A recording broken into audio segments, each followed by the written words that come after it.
사랑과 전쟁 시리즈 이제 엄마 인생 살아요. 그 말의 잔인한 진실, 구독과 좋아요 꾹 눌러주세요. 이 영상은 구독자 사연을 바탕으로 각색된 이야기입니다. 김정희는 새벽 공기가 아직 차가운 시간에 눈을 뜹니다. 알람이 울리기 전이지만 몸은 이미 하루를 시작할 준비를 하고 있었죠. 부엌으로 조심스럽게 나와 불을 켜고 남편의 아침 식사를 차립니다. 국을 데우는 동안 그녀의 손목이 잠시 흔들리지만 김정희는 아무 일 아니라는 듯 손을 멈추지 않습니다. 이런 어지럼증은 늘 있어 왔고 잠깐 쉬면 괜찮아졌기 때문이죠. 식탁 위에는 남편 박영수가 앉아 있고 그는 신문을 넘기며 반찬이 왜 이 모양이냐는 투로 중얼거립니다. 김정희는 대답 대신 고개를 끄덕이며 다시 부엌으로 향합니다. 오늘은 딸 박지은의 집에 가져다 줄 반찬도 챙겨야 하는 날이기 때문입니다. 김치를 덜고 국 한 통을 더 챙기며 그녀는 시계를 힐끔 바라봅니다. 지은에게서 어젯밤 늦게 전화가 왔고 내일 잠깐 들러달라는 말이 있었죠. 갑자기 시야가 흐려집니다. 김정희는 싱크대에 손을 짚고 숨을 고르려 하지만 몸이 말을 듣지 않습니다. 바닥이 가까워지고 접시가 부딪히는 소리가 들린 뒤 그녀의 의식은 끊어집니다. 다시 눈을 떴을 때 김정희는 낯선 천장을 보고 있습니다. 형광등 불빛이 너무 밝아 눈을 찌르고 코끝에는 소독약 냄새가 가득하죠. 병원 침대라는 사실을 인식하는 데까지는 시간이 조금 걸립니다. 고개를 돌리자 옆에 있어야 할 보호자 자리가 보입니다. 그 자리는 비어 있고 의자 위에는 아무것도 놓여 있지 않습니다. 간호사는 차분한 목소리로 김정희에게 상태를 설명합니다. 과로와 만성 피로가 겹쳤고 검사가 필요하다고 말하죠. 보호자에게 연락을 했지만 아직 도착하지 않았다는 말도 덧붙입니다. 김정희는 미안하다는 듯 고개를 끄덕이며 괜히 몸을 일으키려 합니다. 이 정도로 병원에 누워 있는 게 맞는 건지 스스로를 탓하는 표정입니다. 잠시 후 휴대전화가 손에 쥐어집니다. 화면에는 딸 박지은의 부재중 전화 한 통이 찍혀 있습니다. 김정희는 조심스럽게 전화를 걸고 지은은 회의 중이라며 짧게 전화를 끊습니다. 조금 뒤 다시 연락하겠다는 말을 했지만 그 약속이 지켜질지 김정희는 알지 못합니다. 남편 박영수에게서는 아무 연락도 오지 않습니다.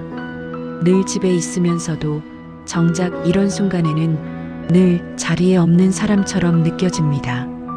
김정희는 휴대전화를 내려놓고 다시 비어있는 보호자 의자를 바라봅니다. 그녀의 마음이 서늘해집니다. 그녀는 병실의 조용한 공기 속에서 생각합니다. 자신이 쓰러졌다는 사실보다 오늘 하지 못한 일들이 먼저 떠오른다는 것을요. 반찬은 누가 가져다 줄지, 집안일은 어떻게 될지, 딸은 괜찮을지 말입니다. 김정희는 자신도 모르게 한숨을 내쉽니다. 그렇게 그녀의 하루는 아무도 없는 병실에서 조용히 시작되고 있습니다. 김정희는 퇴원 수속을 마치고 집으로 돌아옵니다. 몸은 아직 무겁고 다리는 쉽게 풀리지만 집안은 그대로 그녀를 기다리고 있죠. 싱크대에는 설거지가 쌓여 있고 세탁기는 멈춰 있습니다. 남편 박영수는 소파에 앉아 텔레비전을 보고 있고 김정희가 돌아온 것에도 별다른 반응을 보이지 않습니다.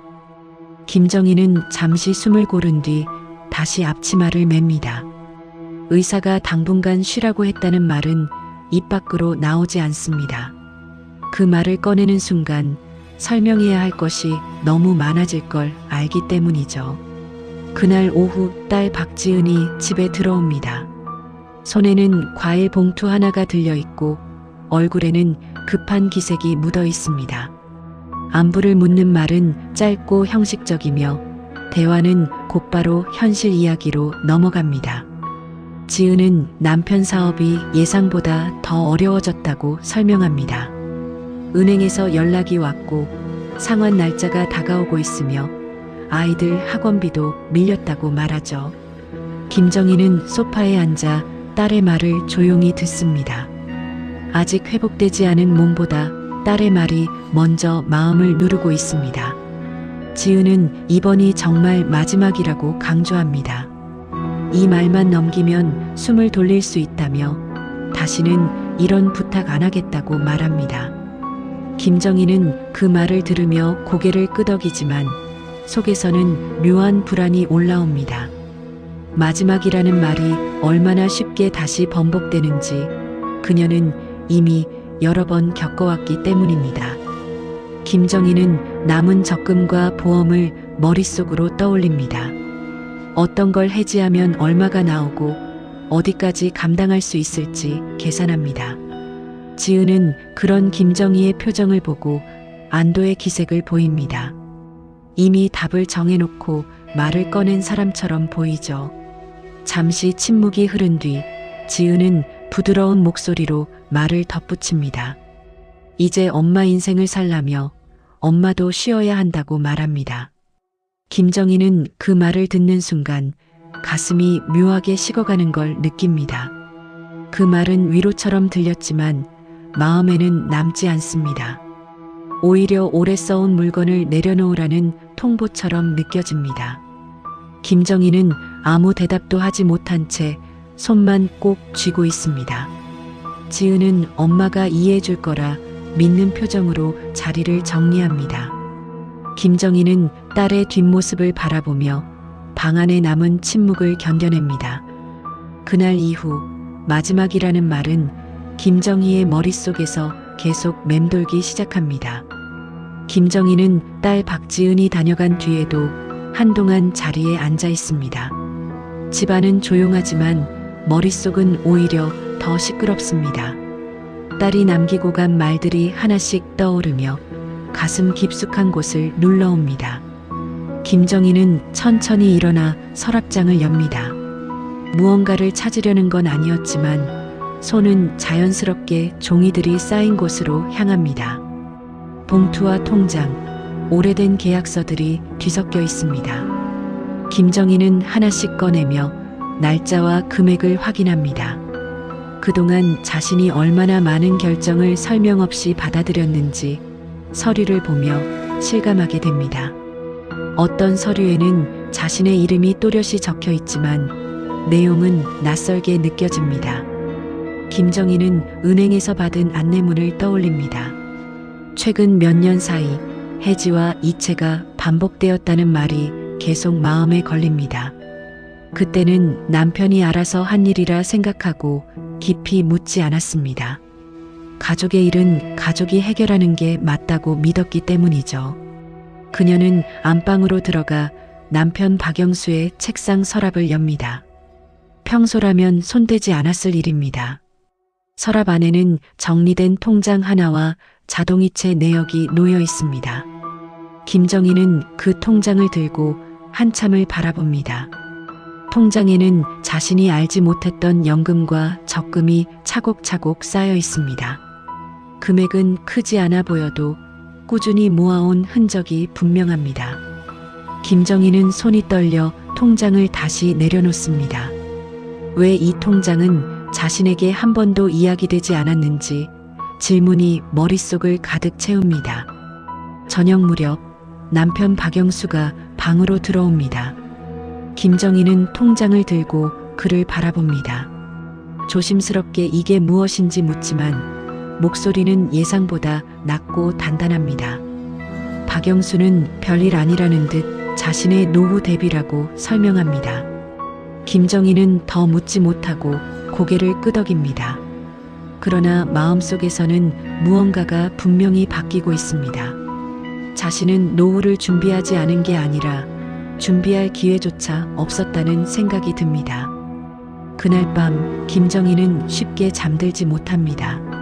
천장을 바라보며 계산을 다시 합니다. 딸의 부탁과 남편의 숨겨진 준비가 하나의 선으로 이어지는 느낌이 들기 때문입니다. 김정희는 처음으로 가족을 위해서가 아닌 자신을 위해 사실을 확인해야겠다고 마음먹습니다. 김정희는 다음날 아침 평소보다 늦게 눈을 뜹니다. 몸이 무겁고 관절이 뻐근하지만 서둘러 일어나지 않습니다. 그녀는 이불 속에서 잠시 숨을 고르며 어제 밤의 생각을 다시 떠올립니다. 통장에 적힌 숫자와 자신에게는 한 번도 돌아오지 않았던 선택의 순간들이 겹쳐집니다. 아침 식사 시간은 이미 지났지만 김정희는 부엌으로 가지 않습니다. 대신 옷을 챙겨 입고 집을 나섭니다.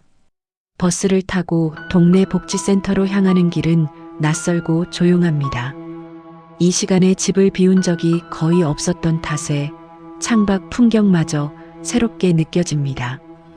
복지센터 안은 생각보다 분주합니다. 김정희는 안내 데스크에서 상담 신청서를 작성하고 한참을 기다립니다. 그동안 손에 쥔 종이가 구겨질 만큼 긴장이 쌓입니다. 잠시 후 상담실로 안내를 받습니다.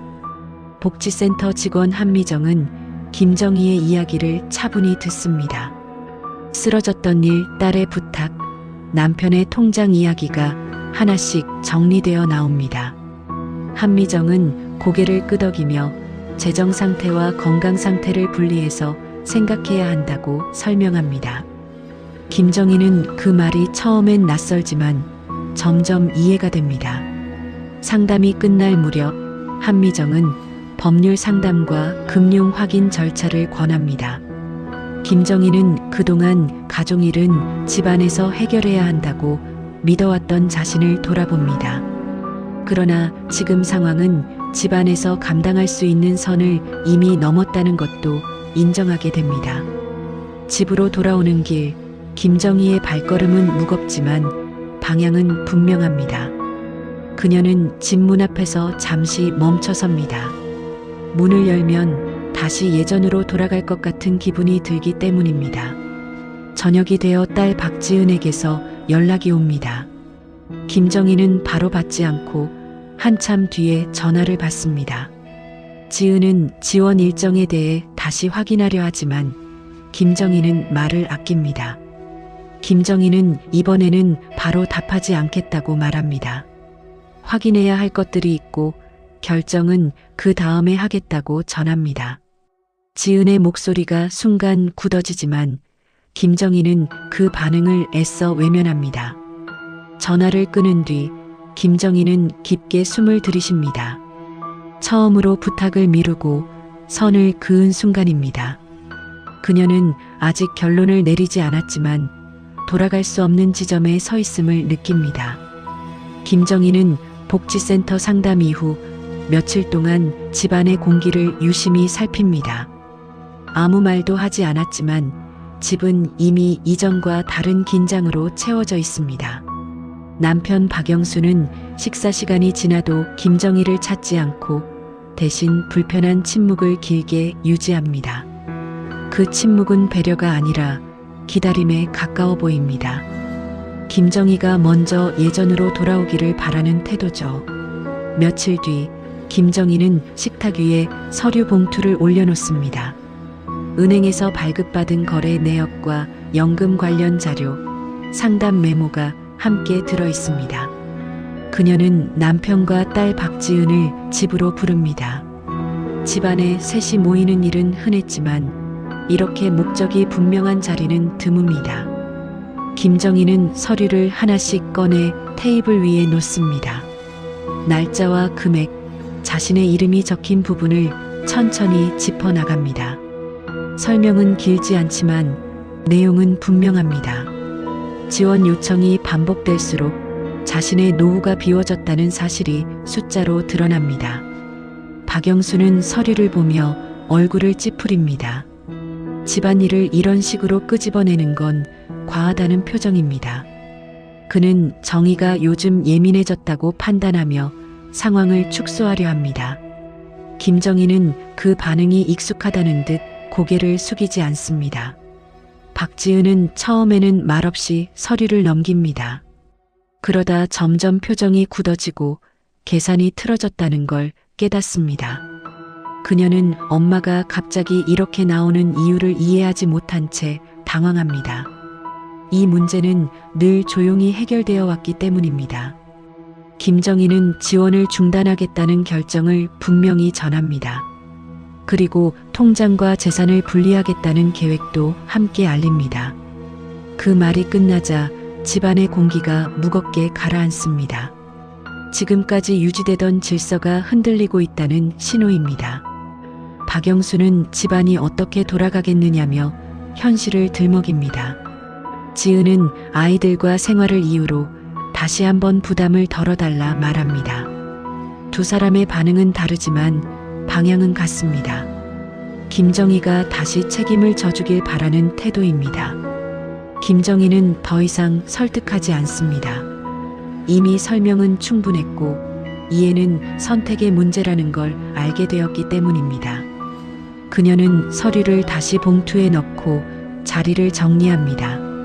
그날 밤 김정희는 혼자 방에 앉아 생각합니다. 가족을 무너뜨리려는 게 아니라 무너지지 않기 위해 선을 그은 것임을 스스로에게 확인합니다. 집안 어딘가에서 균열이 분명히 시작되고 있습니다. 김정희는 새벽에 조용히 눈을 뜹니다. 집안은 아직 어둡고 남편 박영수의 숨소리만 규칙적으로 들립니다. 그 소리는 예전처럼 익숙하지만 더 이상 안정을 주지는 않습니다. 김정희는 이불을 천천히 정리하고 준비해둔 가방을 꺼냅니다. 가방 안에는 옷 몇 벌과 약 봉투, 통장과 서류가 담겨 있습니다. 필요한 것만 챙긴다는 결정은 쉽지 않았지만 망설임은 길지 않았습니다. 이 집에서 가져가야 할 물건이 생각보다 많지 않다는 사실이 그녀를 잠시 멈춰 세웁니다. 그동안 이 집에서 자신의 자리가 무엇이었는지 다시 보게 되는 순간입니다. 김정희는 거실을 한번 둘러봅니다. 가족 사진이 걸린 벽 앞에 잠시 서서 숨을 고릅니다. 사진 속에서는 모두 웃고 있지만 그 웃음 뒤에 쌓인 무게를 이제는 알고 있습니다. 김정희는 사진을 떼어내지 않고 그대로 두기로 합니다.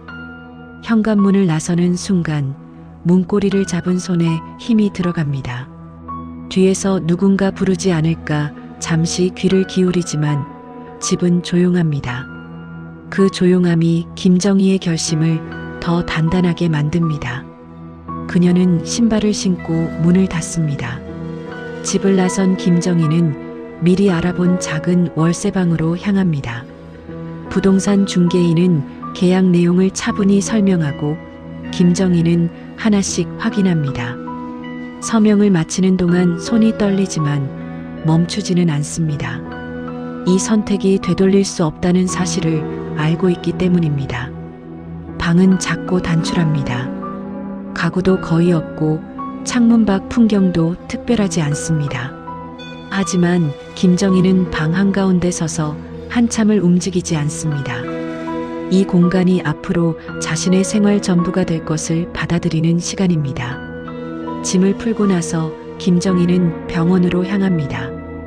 재진료를 받고 약 처방과 생활관리 계획을 다시 세웁니다. 의사는 무리하지 말 것을 강조하며 꾸준한 치료의 필요성을 설명합니다. 김정희는 고개를 끄덕이며 이번에는 그 말을 마음에 새깁니다. 그날 저녁 딸 박지은에게서 여러 통의 전화가 옵니다. 김정희는 모두 받지 않고 문자로 현재 상황을 알립니다.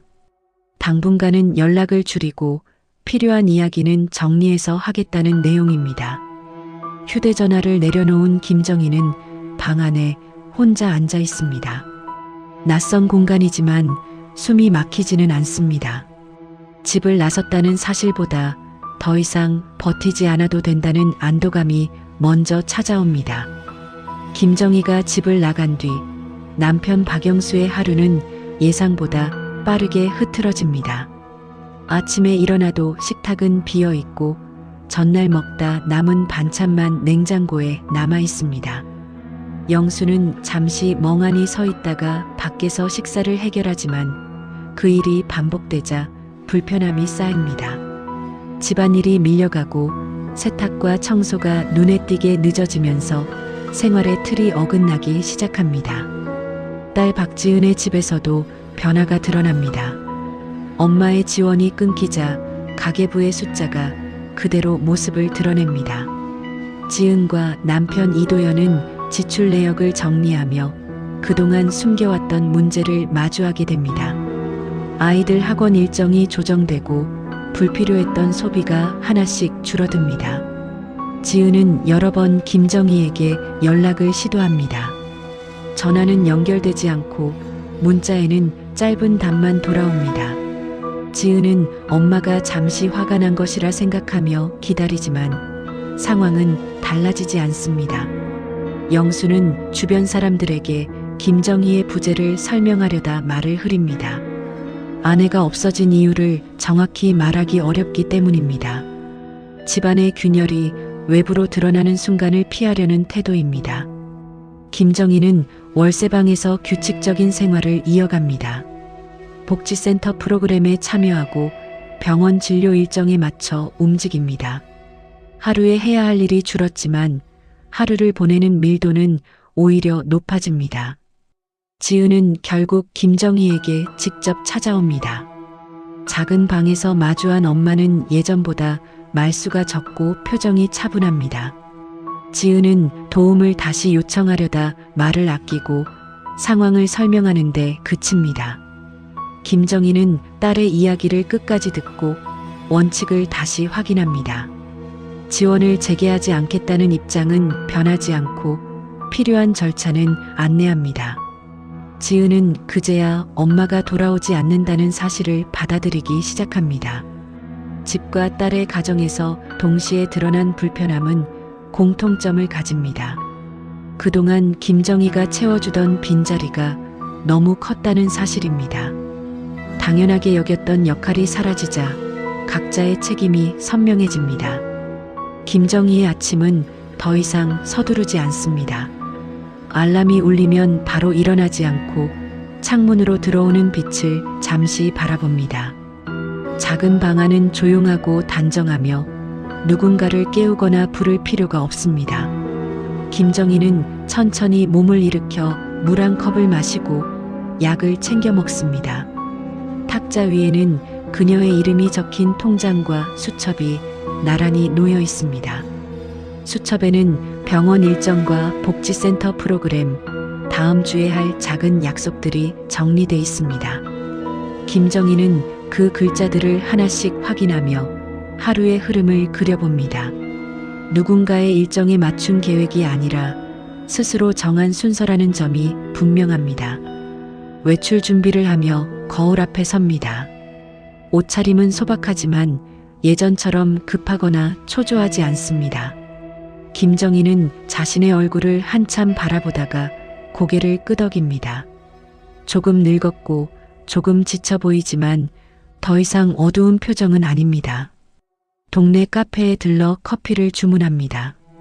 이제는 메뉴를 고르는 일도 눈치를 보지 않습니다. 창가 자리에 앉아 사람들의 오가는 모습을 조용히 바라봅니다. 시간은 빠르지 않게 그러나 분명히 흐르고 있습니다. 딸 박지은에게서 메시지가 도착합니다. 예전처럼 다급하지 않은 문장이고 해결을 요구하는 말도 없습니다. 김정희는 바로 답하지 않고 잠시 생각한 뒤 필요한 말만 적어 보냅니다. 관계는 이어지되 규칙은 바뀌어 있다는 걸 스스로 확인합니다. 남편 박영수의 소식도 간간히 전해집니다. 집안일을 도와줄 사람을 알아보고 있다는 이야기와 생활이 쉽지 않다는 말이 들립니다. 김정희는 그 소식을 듣고도 마음이 크게 흔들리지 않습니다. 도와주지 않는 선택이 냉정함이 아니라는 걸 이미 알게 되었기 때문입니다. 김정희는 집으로 돌아와 창문을 엽니다. 바람이 들어오고 방 안의 공기가 바뀝니다. 그녀는 조용히 자신의 이름을 입 밖으로 불러봅니다. 김정희라고 또렷하게 말합니다. 이제 그녀는 누군가의 엄마이기 전에 한 사람으로 하루를 시작하고 마무리합니다. 가족에게서 멀어진 것이 아니라 자신에게 가까워진 선택입니다. 김정희의 하루는 크지 않지만 더 이상 비어있지 않습니다.